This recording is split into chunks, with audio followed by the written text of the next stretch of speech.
Conversar con nuestro siguiente invitado, Camilo Mejía, doctor en matemáticas, quien trabaja con un equipo de proyecciones en IBRINC, Ingeniería, y quien siempre conversa con nosotros para evaluar cómo estamos en la pandemia y proyectar un poco lo que podría pasar con el COVID. Hola Camilo, ¿cómo te va? Hola Francisco, muchas gracias por la invitación. Bien, acá estoy con un paisaje más verde a mi alrededor. Sí, no está lloviendo sobre ti. Ya a Natalie le cayeron ahí algunos goterones, pero bueno, estamos en agosto, en algunas partes llueve, en otras no. Camilo, a ver, hoy sumamos poco más de 20 casos, 26 creo, si me ayudan. Ayer fueron 21.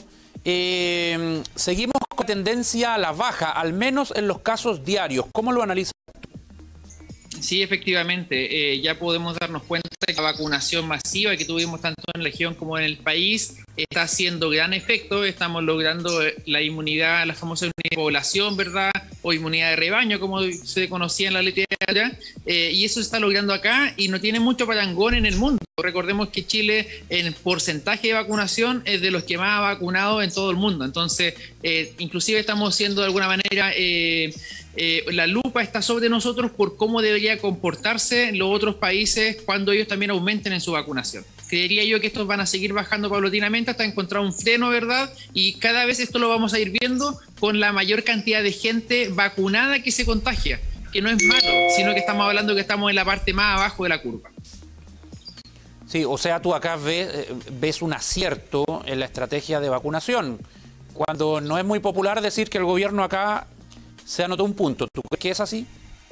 Sí, Francisco, tú sabes que yo he sido muy crítico de la gestión completa de esta pandemia, sobre todo en la prevención, que nunca fue muy buena, pero en la vacunación, hay que decirlo con todas sus letras, esta vacunación sí ha sido muy efectiva, mucho más efectiva de la vacunación que todos hemos escuchado en Israel, en Gran Bretaña, y otros casos de verdad de cero contagios, como Singapur fue por mucho tiempo. Todos estos países ya están viviendo segunda, tercera ola, ya se habla de cuarta ola en Alemania, y en cambio en Chile la curva descendió a un nivel vertiginoso que tampoco se había visto. El año pasado, sobre todo con la gran crisis que hubo cuando Santiago se contagia toda la zona minera del norte, ¿verdad? Y luego empiezan la zona centro-sur, eso fue de los más grandes del mundo, y ahora estamos viendo uno de los descensos más grandes también, gracias a la vacunación que hemos tenido. Camilo, y esta vacunación de refuerzo, la OMS ha dicho que ellos no la recomiendan porque no tienen antecedentes concretos de que sea necesario, pero Chile sí tomó la decisión de colocarla y bueno, si uno analiza el historial, Chile le acertó. ¿Ya podrá ahora también acertarle en esto? Sí, mira, nosotros tenemos colegas y amigos en otros países, en Canadá, en Francia, en España, en Italia, y muchos de ellos en un segmento etario 30 años, 35, 40, recién se estaban vacunando hace 2 semanas atrás. Y eso acá no sucedió, sucedió hace hartos meses. Entonces, en ese sentido sí estamos un poco más adelantados. Si tenemos stock de vacuna y podemos colocarlo como un refuerzo, bien, sí lo tenemos, pero el mundo en sí, en general, la OMS no lo puede recomendar porque a nivel mundial todavía hay una falta de stock para todos. Sí, no todos los países tienen los recursos también para comprar vacunas. Camilo, el pase de movilidad, ¿lo ves también como un factor propio que ayuda a esto o crees que es respuesta a la vacunación y son parte de un mismo punto que respalda esta tendencia a la baja? Sí, no, categóricamente la respuesta a la vacunación que ha hecho que de alguna manera se contagie menos. Recordemos, Francisco, que siempre la trazabilidad en Chile fue el punto débil y que sin vacunación, cuando no la había, todos los casos explotaban exponencialmente. ¿Por qué? Porque no había control de quién iba a algún lugar. Si tú ibas a un restaurante, nunca te informaron de que en ese restaurante hubo un caso positivo o no. La gente tenía miedo de decirlo en su trabajo y finalmente todo se consideraba como un brote familiar en tu casa, como que el virus justo apareció en tu casa, ¿verdad? Y contagiaste a tu familia. Y el problema era tuyo, cuando en realidad el problema era la autoridad que nunca te dijo dónde tú te contagiaste. En ese sentido, el pase de movilidad llega bien tardío a poder de alguna forma subsanar todo esto, y aún así con pase de movilidad yo nunca he escuchado que te digan que en un restaurante, en algún tipo de mall o centro comercial te vaya a contagiar o que tenga algún contacto positivo cerca.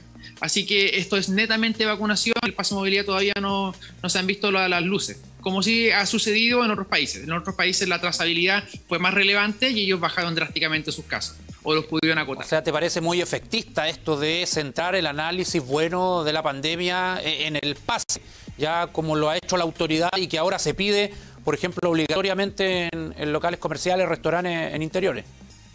Sí, mira, lo que pasa es que ¿Está un poquito manoseado el concepto? Sí, completamente. Nosotros hemos hecho siempre la analogía con el tema de los incendios forestales. Entonces yo trataba de poner cómo la vacunación podría ser. Cuando pedíamos cuarentena era un supertanker, ¿verdad?, que trataba de apagar rápidamente los incendios grandes que estaban. La vacunación en todo el mundo es como que tú vayas o pidas a un grupo de scouts o de personas que vayan con una regadera a poder regar las plantitas que están alrededor, ¿verdad?, o los árboles. Y en ese caso en Chile, impresionantemente, logramos que mucha gente fuera, ¿verdad?, y regara, ¿verdad?, todos los árboles alrededor. Entonces, perfectamente podemos tener focos de contagio, pero como todos los árboles alrededor ya están mojados, estos son muy reducidos, son muy acotados. Y en ese sentido los pases de movilidad sí sirven porque tratas de hacer de que la gente que se rodea alrededor sean estos árboles mojados, ¿verdad? Y este incendio no se propague rápidamente como si nos sucedió a comienzo de este año, el año pasado y en todas las fases que hemos tenido en la pandemia. Estamos en un buen momento de la pandemia, pero cuando conocimos el retroceso de Penco a fase 3, de inmediato muchos tomaron aire y dijeron, chuta, ¿qué significará esto? ¿Cómo interpretas tú el retroceso de Penco? Mira, el retroceso de Penco es bien extraño, porque Penco efectivamente por ser cantidad de contagios por cantidad de habitantes era alto, 34 habitantes para una comuna muy pequeña, pero también tenemos que considerar otros temas. O sea, en Penco las familias son más numerosas, son mayor cantidad. Si una persona se llega a contagiar y sus hijos se contagian, ¿verdad?, ya estamos hablando de un bloque de 5, de 6 personas, entonces van a tener números más grandes. Pero no implicó de que en un centro comercial, en un restaurante o en algún local de Penco todos se contagien, sino que finalmente es porque los núcleos familiares en este lugar son mucho más grandes que los que tenemos en Concepción o en otros. Y es un factor, Camilo, también la geografía. Penco está rodeado de Tomé y Concepción, ciudades que también tienen mucho movimiento y que pasan por Penco. Exacto, o sea, hay harto tránsito y en ese tránsito aún así no se han visto grandes cambios. Lo otro hay que recordar de que Penco cada vez que lo han soltado de fase tiene un pequeño, es como una pelotita ping-pong. Baja muy rápido, salta un poquito y luego vuelve a bajar. Y eso se ha visto inclusive en esta parte con vacunación, que salta y baja, y pensaría yo que esto es obviamente de la curva de Penco considerando su historia. Claro, si lo consideramos con otras comunas, ¿verdad?, y tratamos de comparar Penco con Talcahuano o con Concepción, podemos ver un número alto, pero no sociodemográficamente no es comparable. Camilo, entonces, creo que esto se va a corregir en las próximas. ¿Qué te parece el lanzamiento del Plan 18 Seguro, que autoriza realizar fondas y ramadas, pero no en fase 1 y 2? Ya, pero más allá de eso, algunos alcaldes han decidido no hacer nada. Muchos acá de la zona no quieren exponerse. ¿Pero te parece bien un plan especial para una fecha como esta? ¿O lo mejor hubiese sido no hacer nada, bajarle el perfil, no hablar mucho del tema? ¿O al revés, es bueno que haya una iniciativa para regular sabiendo que el chileno de igual manera va a celebrar donde sea? Mira, yo desenvolviéndome en el mundo privado, siento que esto es privatizar mucho un país, o sea, ponerle protocolo a cada una de las cosas, protocolo a las ramadas, protocolo a juntarse un fin de semana, encuentro que es mucho. Yo no estoy seguro si todos se van a leer el compendio. Es necesario, dices tú, que bastaba con la normativa del plan paso a paso, donde está todo ahí regulado. Y más que innecesario, Francisco, yo considero de que te dicen no hay ninguna comuna en fase 1 en todo Chile. Entonces ahora las fondas están prohibidas, salvo en fase 1 y fase 2. Pero es porque tú estás mirando hacia atrás, entonces estamos haciendo de alguna manera protocolos, mirando por el espejo retrovisor y no adelantándonos. Preferiría yo que en este momento hablábamos de qué vamos a hacer en Navidad, en Año Nuevo, ¿verdad? Y no hablar como tan encima, están hablando de la próxima semana casi. Finalmente. ¿Una mirada de temor por lo que pasó antes, en el pasado? Es que sí, pero tenemos la diferencia de la vacunación.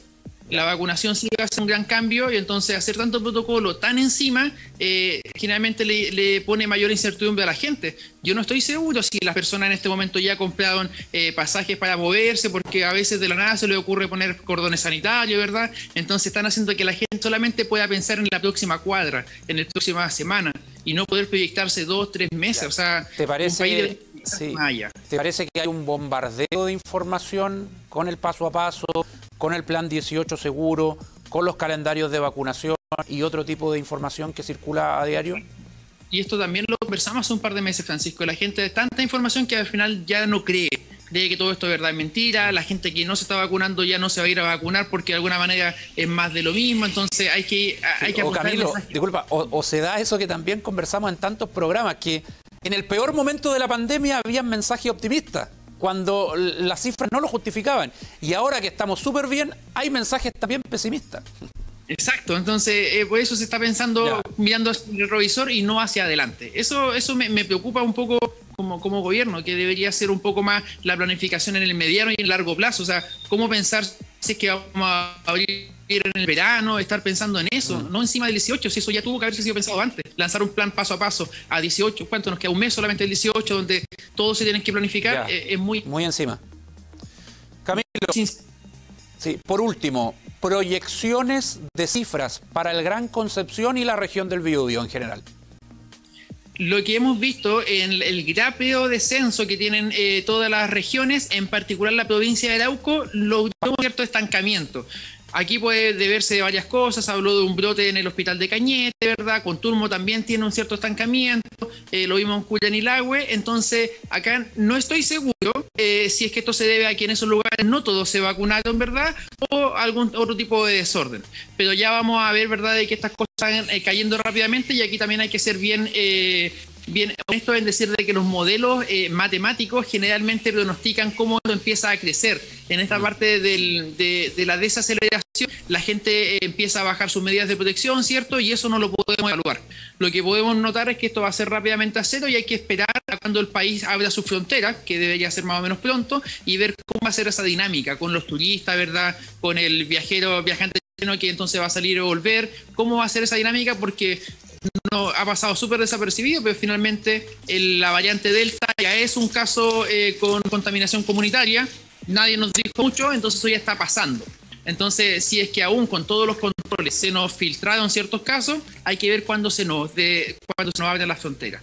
Y hasta eso vamos solamente a disminuir, ¿verdad? Y encontrar esta planicie que lo estamos viendo en ciertas provincias de Arauco, que debería ser puesto acá. Sí, brevemente, tocaste un punto importante. ¿Cómo nos podría afectar la variante Delta?